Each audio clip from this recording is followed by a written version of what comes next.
Welcome back. All right, so I want to talk about Perfect Match today. I promised this a while ago. I'm gonna follow through, and I'm gonna talk about Perfect Match. Also, the T-shirt I'm wearing, for everybody who's wondering, that's the Standstills, a Canadian band that we saw that were opening for Trivium. It was them. It was the Warning Trivium. Fantastic. I've got a Warning T-shirt as well, but I don't think I've worn the Standstills one in a video. So, Perfect Match was this guilty pleasure that Yvonne and I sat and watched. And what's interesting with Netflix, so there's a lot of talk about what Netflix is canceling, which is basically everything. I don't trust Netflix to have a show go beyond one season anymore. I just don't. I don't get into their shows at all. I can see great reviews for a show, but until I see confirmed a new season is coming, I'm not going to get into it. And even then, they could Warrior Nun it. It could just be gone after season two, which is a shame because Warrior Nun, fantastic show. That being said, I want to talk about Perfect Match because this show was ridiculous. Now, what's interesting is it's kind of a greatest hits look at things. So, a lot of the people on this show, ones that I knew from other shows, not necessarily even dating shows. The Circle isn't a dating show. The Circle's a fun one too, though. If you haven't watched it, it's really entertaining show. But this is all Netflix shows, and so they get this pool of people that they've had on their reality shows, and they bring them together for this with the idea that you're trying to create a perfect match. Now, there's a second season coming. I think there needs to be more. I don't know. It just seemed kind of haphazard in season one. Hopefully, there's more structure to the second season, for lack of a better way of putting it. People just kind of pair off and go upstairs, and it's like, okay, so, anyways, and that's the idea is that you all hang out, and then you pair off, and then you all go upstairs to your own rooms. Despite a lot of the revealing outfits that everybody's wearing, there really wasn't much fooling around on this show at all. These are all veterans of other shows, and this was an interesting season. So I want to go through the cast in the order that they appeared in the Wikipedia article on the show, and it is interesting. So the idea is that you do these little competitions, and then when you do the competition, the couple that's deemed to be most compatible gets to then go on a date, and they get to pick two people to go out on dates amongst the rest of their cast with two new people coming in, and they choose those new people. And sometimes they're picking two women, sometimes it's two men, sometimes it could be one of each, but it's a little different, and so it is ridiculous. It's over the top, but it's interesting. I'm going to go through this. So Dom, who was at the top, he was in the mole. It says the mole 6, so was that season 6 of the show altogether? At any rate, he's on the mole. I like Dom, and then I found out why he's Canadian. Good guy. I thought he represented himself well on the show. He did start off as kind of like a puppy dog to Francesca. At least that's how it's edited. Keep in mind, with reality shows, are always edited in an interesting way. But yeah, I really liked the guy. I thought he was a nice guy. And so, yeah, no complaint there. Georgia, who was from Too Hot to Handle 3. Dom and Georgia ended. Okay, so I'm going to get into spoilers. So if you haven't watched the show, just turn off at this point and you can go watch the show and come back and watch this. But if you've watched the show, or if you don't care, stick around. So Dom and Georgia, seriously, spoilers are coming. All right. Dom and Georgia ended up winning the show. They won the show. They were considered to be the perfect match couple, and I was happy for them. I was rooting for them the whole way through because Dom had been paired up with Francesca. Francesca dumps Dom to go with Damien. We'll get down to them. And then she wanted Dom gone. She wanted him out. She's like, no, I don't want to see you anymore. And then when Georgia picked Dom, she was really kind of aggravated by it. But Dom and Georgia, they persevere, they get through, and then as soon as the show is finished and done, it came out that Georgia is now with Harry from the first season of Too Hot to Handle, and he dated Francesca in that first season of Too Hot to Handle, and they were boyfriend girlfriend after. Not for that long, but it is interesting that, and it shows you just how much all of this is intertwined. So the next one on the list is Bartise. He was from Love Is Blind season 3. Bartise, not a popular person online with people who watch the show, and twice there were two instances on this show where he blew up. He blew up, and I didn't really particularly like how he talked to people. My jaw dropped big time with the way he talked to Abby, but also with Inez. I was just really surprised with Bartise. He's kind of the villain of the show, I guess, if you want to look at it that way. But yeah, some temper there. Chloe from Too Hot to Handle 1, also she was from The Circle. I liked her on The Circle. On Too Hot to Handle, not as much. On this, I thought she was fine. One thing people say online is that she's pretty genuine. And her and Shane from Love Is Blind 2 ended up being a couple up until that finale. It's an interesting setup too. So Chloe's in there. Her and Shane are set up, and Shane's from Love Is Blind season 2, and then Mitchell comes in. Now Mitchell's also from The Circle. Mitchell's an odd character, but Mitchell had dated Chloe. They've been boyfriend girlfriend before, so Chloe chooses to pair up with Mitchell, and then quickly realizes she liked Shane more. So she ends up having a way to bring Shane back and pairs up with Shane, and Mitchell goes home. I don't think Mitchell cared. I get the feeling Mitchell was just there to hang out, have some fun. I don't think any of it bothered him. I think he was fine being with Chloe. I think he was fine not being with Chloe. And for her, since the show ended, her and Shane have broken up, and now she's dating a hockey player. So good call, good call. Dating a hockey player. That's always, well, it's not always a great idea. There are some hockey players that may not make great boyfriends and whatnot, but good for her. Izzy from Too Hot to Handle 3. I didn't think Izzy got a really good break in this at all. Honestly, I think I could see if they do a season. Well, they're doing a season 2 of this. I could see her coming back for a season 2. I thought she was very pretty, very well spoken. Just didn't really click with anybody on there, but I could see her coming back. Joey was the most interesting one. So Joey I knew from the first season of The Circle, and he drove me insane on the first season of The Circle. Honestly, he just absolutely it was maddening. But on this, he was the most entertaining that of anybody on the show.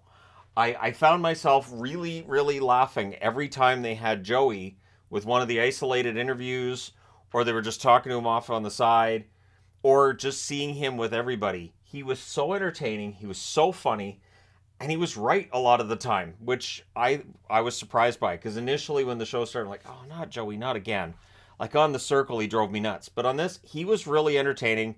And by the end of the series, I'm like, you know what? If I were down in Vegas or down in California and I saw Joey, I'd be like, hey, you want a beer? And I could totally see that, because he just seems like a really nice, down to earth guy. He ended up with Carousel, who was in Sexy Beasts, which I don't think has had a season 2. I haven't watched Sexy Beasts either. I haven't watched Too Hot to Handle 3 either. I've only watched like most of season 1, and Yvonne and I are watching season 4 of Too Hot to Handle now, because it's so ridiculous. But Carousel seems nice. Her and Joey, decent couple, but it didn't last after the show ended, because again, they're in Panama. It's this beautiful area they stick them in, and it's just, it's here's the most romantic place on earth. It works. And Carousel and Joey, when they got out of that bubble and got back into the real world, it didn't translate, right? So they're still friends, but the rest of it just didn't work, which is too bad, because Carousel and Joey, you could tell, really cared about each other on the show. LC came in. She didn't really do a lot. She was from the first season of Love Is Blind, I guess. And I haven't watched the first season of Love Is Blind either. But LC, she didn't do that much. She ended up with Nick, who was from the third season of The Circle. Nick, I thought, screwed up early on the show. I thought Nick made a mistake. Nick decided that he was going to start bouncing around from girl to girl rather than stay with Savannah. Him and Savannah worked in competitions very, very well. They were very good in competitions, and she's from The Circle as well, and I've always liked Savannah. She had her outbursts on this show as well, her and Francesca not getting along. But yeah, Savannah I found entertaining, Nick as well. And I was surprised that Nick didn't keep her around, because it is a competition. And I think that's something that at times couples forget. And I get it, you're looking for that romantic connection, but also who's going to win, right? And so I thought the fact they did really well in competitions, they should have stayed together. Shane, his temperament flared up a couple of times on this. And again, when you're looking at reality shows, you're looking at people who are probably pretty temperamental. And so, yeah, with Shane, and I understand it, he was mad when Chloe decided to dump him to go back with Mitchell, and she jumped in the pool way, way, way up, and the water spills over and it landed on Shane, which he didn't like, but it's not like she knew he was down there. I don't think she knew he was down there. And yeah, so Shane ends up leaving with Chloe, but we know that they didn't stay together. I haven't seen who Shane's dating. I know Chloe's dating a hockey player. I don't get into everybody and what everybody's doing. And then there's my favorite cast member, and honestly, Abby she could read the ingredients off of the side of a Kraft dinner box, and I would find it enthralling. She's from 20 Somethings Austin. 20 Somethings is a series from Netflix that hasn't been renewed officially, but it hasn't been canceled either. These dating shows have to be cheap. Like, it has to be just, okay, we pay to get them there.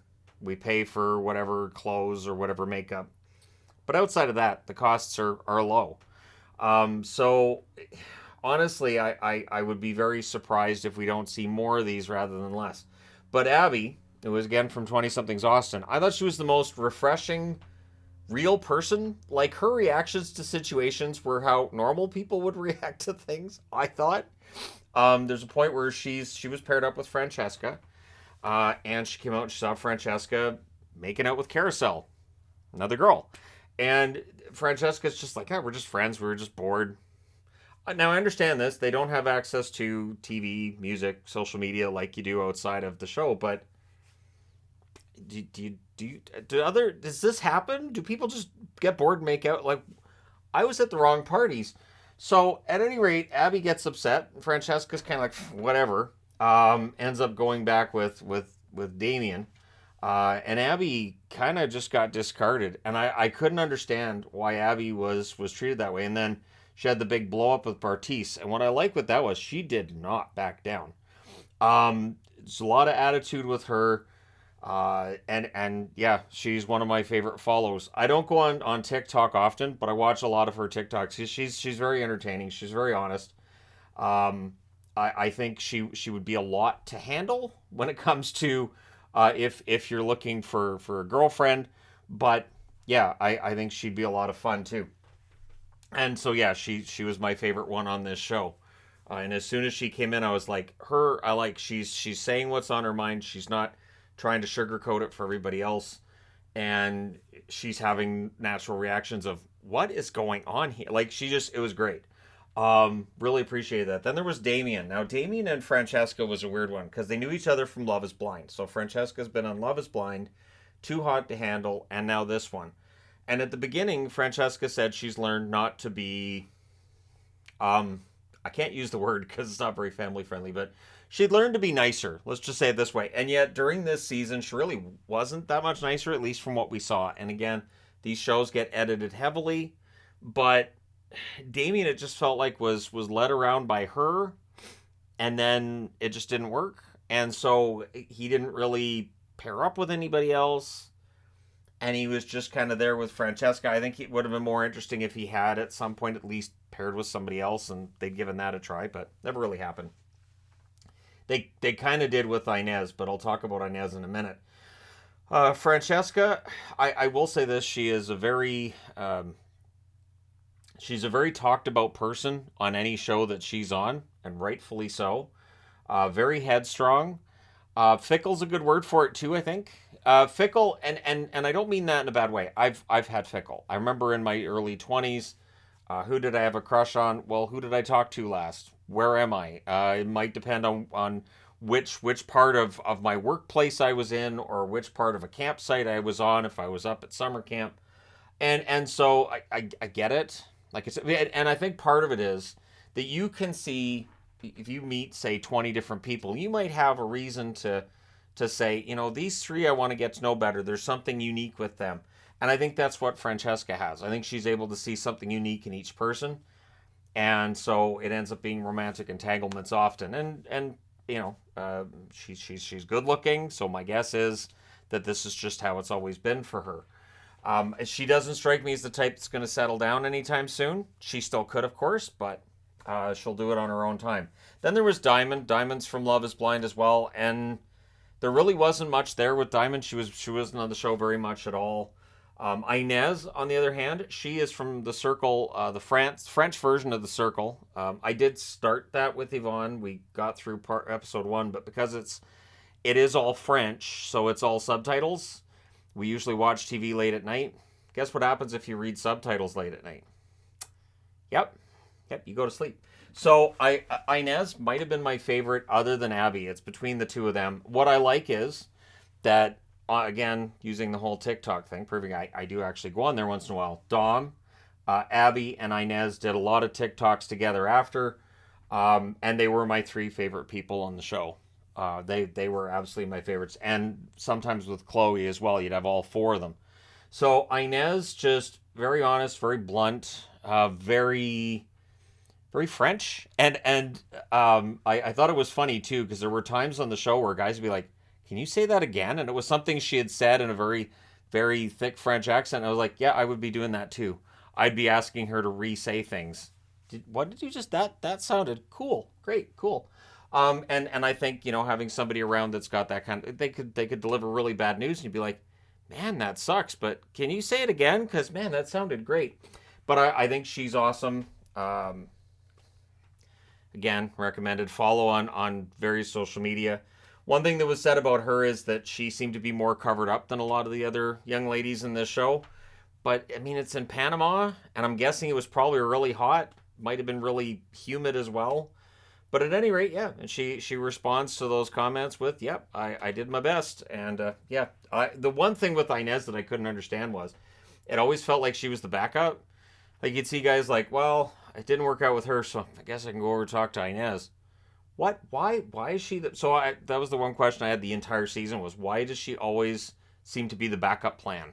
She's not anybody's first choice. I would be personally insulted by that. So, yeah, and that's just weird. But at the very least, at least her and Dom, there's some rumors about whether or not her and Dom are actually dating each other. I think that'd be awesome. She lives in California. I know he's Canadian. I don't think he's living in Canada right now. So I think he's living in California. So really hoping on that one.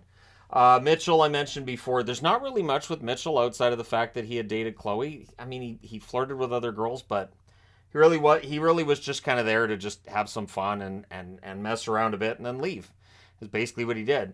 Will, who really does look like Thor, from the mole, and knew Dom, and him and Dom didn't get along. And in the beginning, he's like, "Well, Dom and I are gonna put all that aside, and we're just gonna get along." Nope.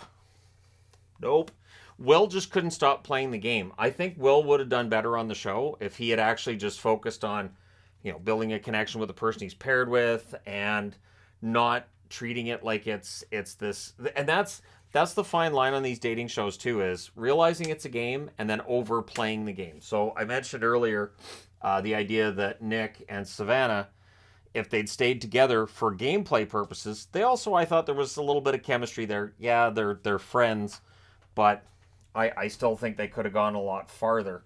Colony from Selling Tampa, barely on the show. Not really much to add there. Chase from Too Hot to Handle 2, overplayed it. He absolutely overplayed it. And this is much like Will came in overplaying everything and just, kind of ticked some people off and ended up, ticking off the wrong people and ended up single at the end of the night. So that's just kind of how that works. Once they figure out that you're playing a game with people rather than just playing the game of trying to win the show. And again, there's that fine line there, right? Because I could see you're on a show like this, you're like, okay, I got to pair up. Well, if I go over and talk to her, she doesn't have anybody. I might be able to pair up with her, and then I can stay on the show, and then maybe somebody comes in I actually have a connection with. And I think there's some of that happens.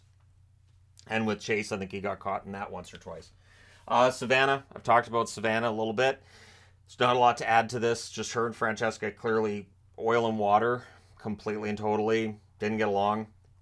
Now, I have no reason to think that didn't change once they got to the outside world. I mean, they do have reunions. Abby said in a TikTok not long ago, she was meeting with everybody from the cast. I don't even know when that was. But, yeah, I mean, these people, they all know each other. They'll know each other. It's not like anybody came into the show and they're like, "Who are you?" I mean, there might have been one or two people, but generally it's, "Oh, hey, yeah, I know you. Hey, how's it going?" And so I think that changes this from where other reality shows are. You don't usually see one where all these people know each other. And Sophie from Selling Tampa. I liked her. I didn't think that she got a fair shake. Wouldn't mind seeing her come back for the second season. Calvin from The Circle. I liked Calvin on the third season of The Circle when he was on it. But I just don't think he had that it factor that would attract the women that would cause him to be the pick. Maybe if he was part of the initial, people that went into the villa, maybe he would have stuck around. And then Zay from The Ultimatum. And The Ultimatum's one that I watched. I haven't really talked about, and I don't think I've talked about The Ultimatum. Maybe I did do a video way back when we watched it. But yeah, Zay didn't stick around that long. And he didn't have some of the temperamental outbursts here that he had on the Ultimatum. Although The Ultimatum, it really is a pressure cooker, because you're coming in with your girlfriend or your boyfriend, and basically at the end they have to decide whether they're going to marry you or they're going to move on. So that was the idea of that show, which is weird. I find the whole idea of you have to get married at the end of this show weird, but it seems to be a common hook now for reality shows. Thanks, Bachelor and Bachelorette. So this show reached #1 in 38 countries for Netflix. So again, lots of views, lots of watch time, low cost to produce it, and this is why we can't have Warrior Nun season 3, which is absolute. I agree, it's too bad, but it is easily consumable. And I think I'm probably not the only one that looks at a show like this and says, well, this is all self-contained. I don't have to worry about a cliffhanger. And it's just, guilty pleasure. I don't have to worry about track and stuff. And so it's kind of easier to watch this than some of the other shows that we worry, A, are getting canceled, and B, there might be a lot you need to keep track of from one episode to the next or one season to the next. So there's that. And I will say that the fact that Abby and Francesca paired up and they were together for a while, it's been hailed as a positive. I agree, it's a positive. Watching Love Island, there have been instances where there have been, and it's usually the women in the villa have said that they've had girlfriends as well as boyfriends, and that's never an option on the show. And I've always thought it would be interesting if it was, because if two women paired together and decided we're going to pair together as a couple, it would put two guys out. Now maybe that throws off production, maybe that would upset things, but yeah, I don't really have a problem with it. I think it would add a whole new picture, and I think it would be fine if they did it where there was a guy who came in and said, yeah, I've dated guys, I've dated girls, that kind of thing. I don't think it would be a problem. The other option that I've always thought would be great would be if they just had just like one old guy randomly thrown in, or one older lady just randomly thrown in, or do a show like this with people my age or older, and it would be a completely different show. You'd have a very, very, very different show. But it'll never happen, right? Because they want those sexy 20-somethings. They want people running around in as little as possible. And this most recent season of Too Hot to Handle, it feels like they've really pulled it as far as they can before they cross a line there where they really can't put it anywhere publicly viewable that anybody under the age of 18 can watch it. But hey, if you watched Perfect Match, what did you think of it? What did you think of the people on it? Again, for me, I enjoy the people watching. I enjoy the relationship aspect. And there were people on this show I grew to like more, like Joey. I grew to like him a lot more. Some that I liked less. I liked Nick when he was on The Circle. I liked him less on here. And people that I follow and that I'm waiting to see where they're going to show up next, like Abby, Inez, Dom. I don't think Georgia's going to end up anywhere else. It looks like her and Harry are just off on their own, so unless Harry and Georgia get their own show. The one thing is, of course, Georgia being in Australia and Dom being Canadian, that's the one thing I'm wondering too, watching some of these Too Hot to Handle series is, so when you got somebody who's British and lives in England, or or you have somebody who's Scottish and lives in Scotland, and then you got somebody who lives in Florida or California, it's hard to, it's easy when you're in the villa to put that together, but it'd be really, really hard in real life to make that work. Unless one person or the other says, I will move, I will make the sacrifice. But in general, these are usually successful people. These are usually very popular people on social media that they pick for these shows. And they may not want to relocate to another country that quickly. But let me know your thoughts on that as well. I'll close out too by saying when I talked about Love is Blind 4, that was one of the positives of that. They were all from the Pacific Northwest, so you didn't have as much to worry about with the distance, although it did come up with a couple of couples. Let me know your thoughts. Thank you guys so much for watching, for all your support, and do not forget to hit like and subscribe, as more than 25,000 people have done on this channel. Thank you guys so much, each and every one of you. I will talk to you again soon.